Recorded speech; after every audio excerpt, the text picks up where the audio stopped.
A Covid-19 afetou a economia à escala mundial, mas na Gâmbia, na área da tecnologia, houve quem aproveitou a pandemia para redesenhar estratégias e aumentar o negócio.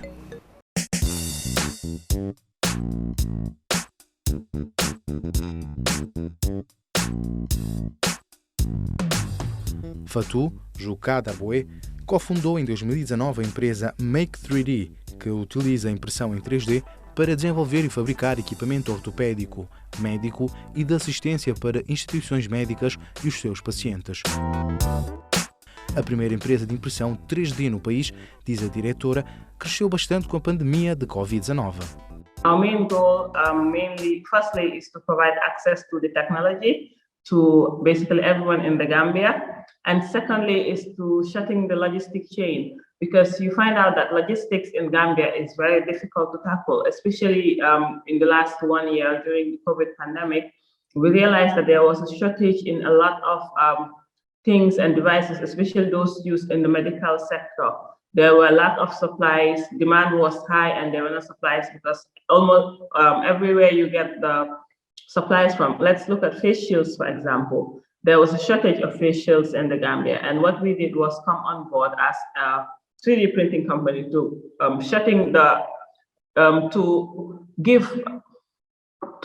be the suppliers for the high demand in 3D print in face shields, using 3D printing and 3D printing face shields for health workers and for Gambians in general.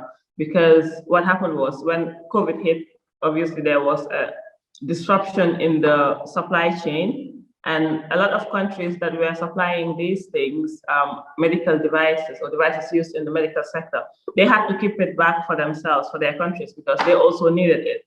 So in order for us to be able to solve the problems in Gambia, for Gambians, we had to step up and produce face shields for Gambian health workers because they could not get it anywhere else. So at the beginning, we started with a small number, but right now we have produced over 8,000, going towards 10,000 face shields in the Gambian health sector. Fatou diz que a tecnologia é preponderante para o desenvolvimento da sub-região e só empresas locais podem responder a tempo com soluções que se adaptam à cultura local. With surgery in Gambia, a lot of people tend to shy away from surgery, especially when they break their arms or their legs or any part of their body, basically.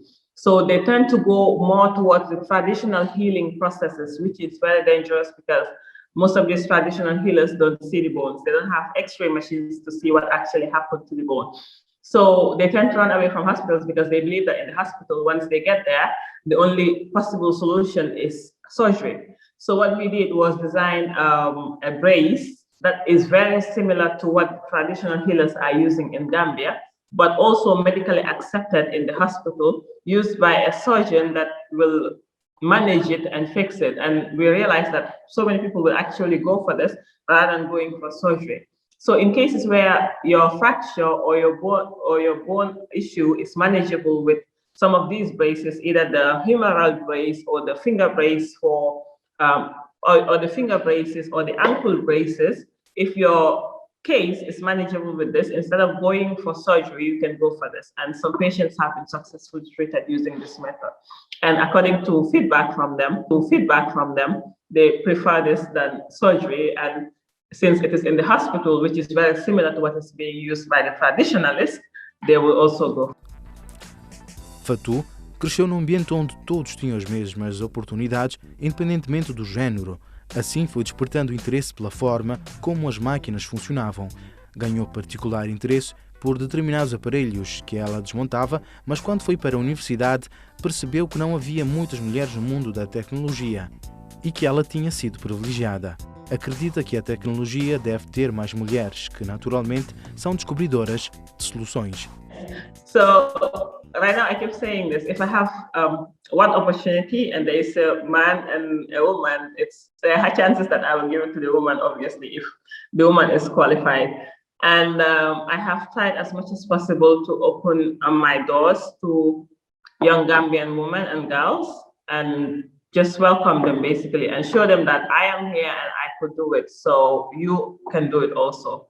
And another thing is one of our first employees, Ami, She is a University of the Gambia student. When she came to our company, she knew absolutely nothing about 3D printing, and we trained her. We gave her the opportunity to be, I call her right now, the first and only qualified Gambian 3D printing operator.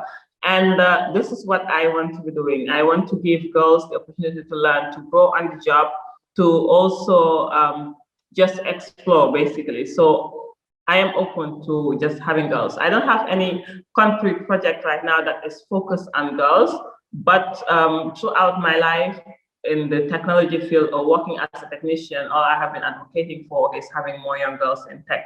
It is quite difficult sometimes when you want to give opportunities to girls, obviously, and they don't have the qualifications because they have not been pushed towards this field for a long time, and they haven't gone to school for this. So you cannot just employ someone because they're a woman, of course. So what I'm doing is advocating, speaking at seminars where girls are, visiting libraries. I have a library that I visit, Starfish International Library, where they have a program for girls. So I also collaborate with them in making sure that we encourage more girls to get into the field. And I believe it is working because every now and then I will get a message on my Facebook or on my Instagram about a young girl that is excited that I am doing something. And for me, that means a lot, that they are seeing what is happening and they are willing to get into it.